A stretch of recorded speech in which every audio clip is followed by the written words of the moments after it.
Hello everyone and welcome to Misha's Extreme Adventure. On this episode, we're gonna be exploring some more abandoned towns. So I'm gonna have my wife joining me and she's gonna talk a little bit to give us a piece of history on each abandoned town. Newfoundout was a community where 13 families made their homes up a large mountain ridge on a trail just off Opiongo Road. It was not an easy route, for the trek to the site was a complete 6 kilometers. Children had to walk this route every day to attend school down the mountain. Between 1860 and 1890, these families lived in the back part of the colonization road, trying to make a living on their farms. By 1948, the area was completely abandoned. As for the colonization road, Agent TP French resigned in 1864. Others tried but were never able to finish the colonization road. When the Canadian Central Railway made its way throughout the Renfrew in 1893, immigration to the area declined. According to the 1946 map, Newfoundland was known as Donahue Post Office for a while.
So found this creepy doll on the side of the road.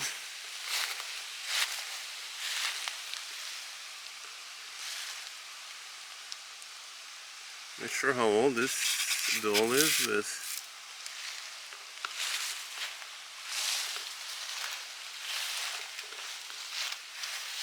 looks a little creepy. Missing a head. So this is another abandoned house. It's very old.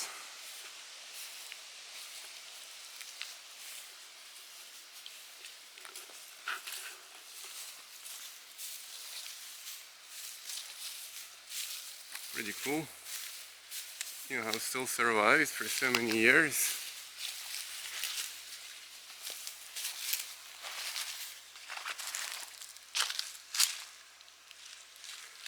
Not sure what this is. I'm not sure.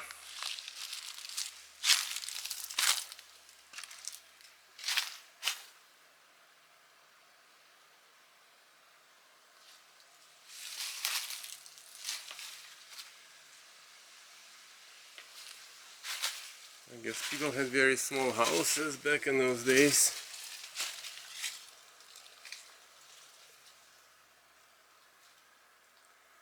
Unless this was a barn. Maybe the animals would be eating from here. The food, yeah, maybe the food would be in there and cows would be eating. It's kind of hard to tell at this point.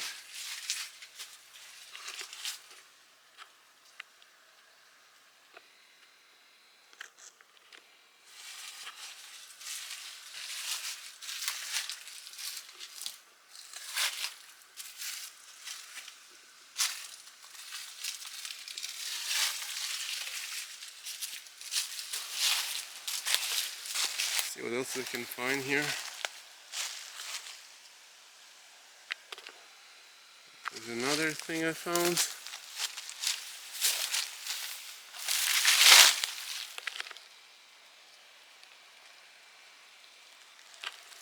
Sure what this is, to be honest. Hello everyone, so I just found this school bus on, like, pretty much in the bush. Looks like somebody lives or lived here. Check it out. This is, I mean, some pretty cool stuff.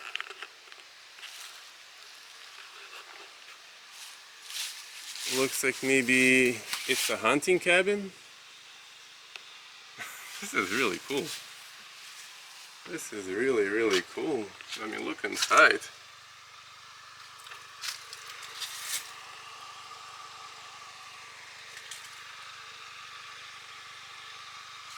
I'm not sure how long has it been since people came here, but let's look.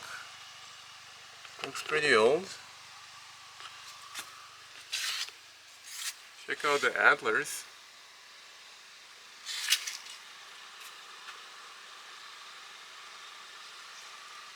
And here are the snowshoes.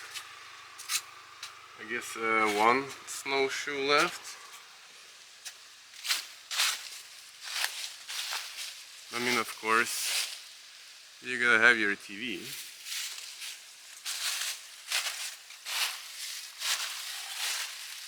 I'm assuming they're in the propane tanks.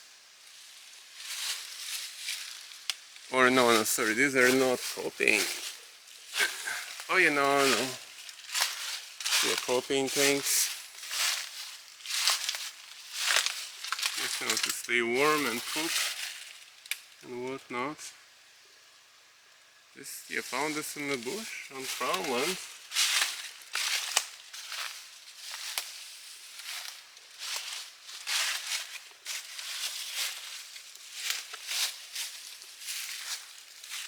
Very interesting.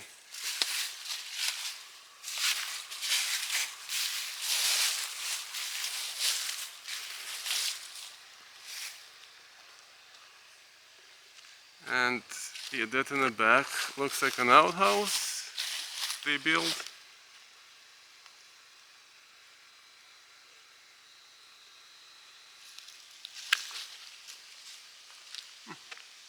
Yeah, very interesting stuff.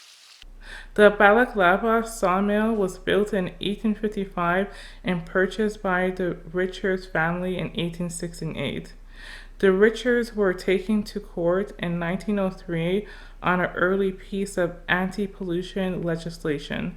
Apparently, they found the stream to be a handy and convenient place to dispose of all of their sawdust.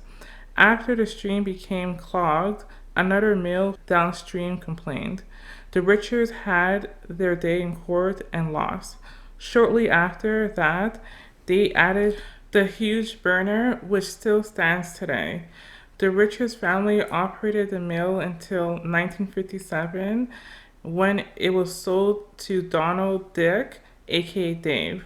Although Balaclava had been a busy industrial and farming center throughout the later part of the 19th century, for some reason it was bypassed by the railways.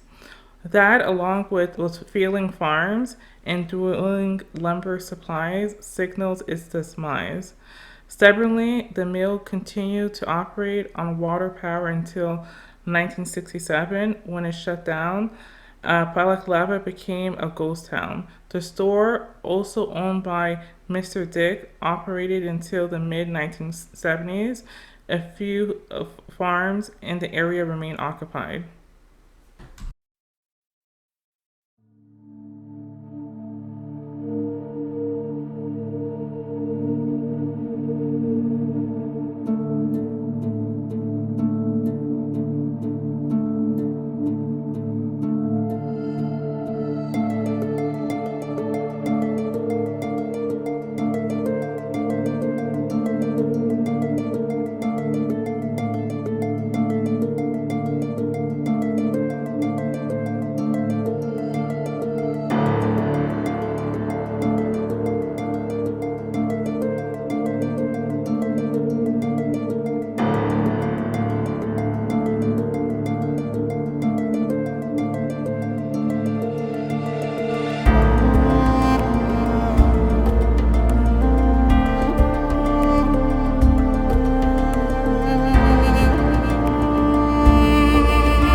Construction on the radar stations began in the late 1940s.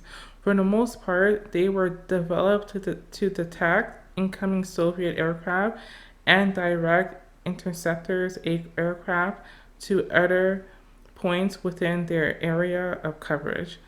Wherever possible, each station was located on the highest point of land within its jurisdiction, usually a hill or mountain top.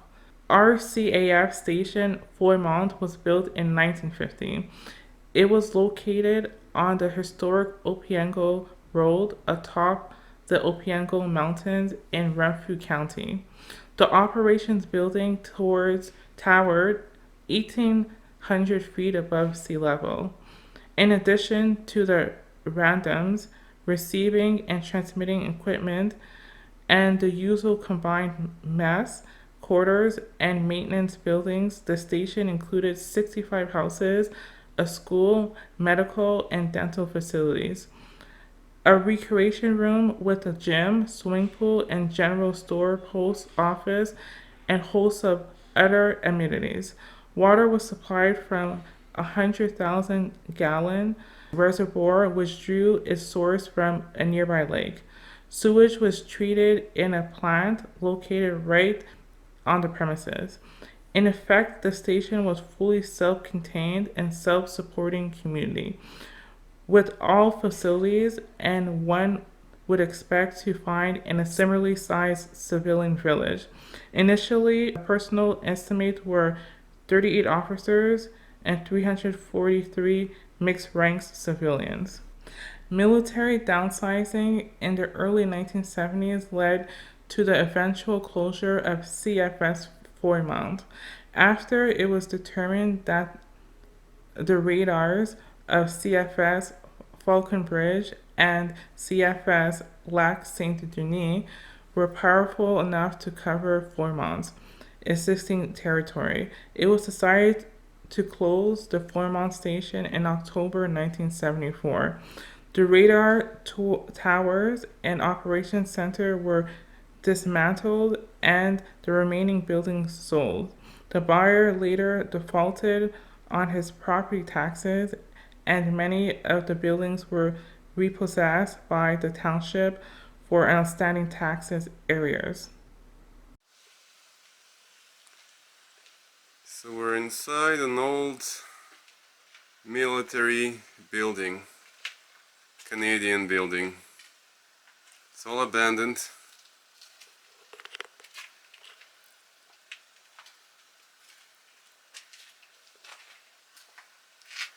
Looks like some maybe homeless people lived here.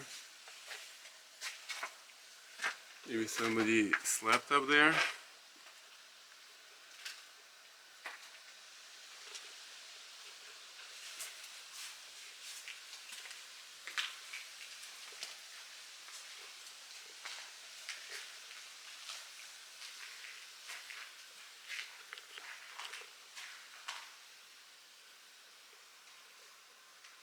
And here's my wife Amara. Right,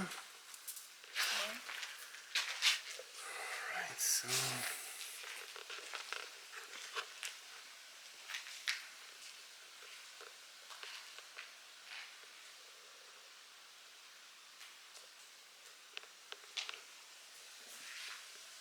well, that's it.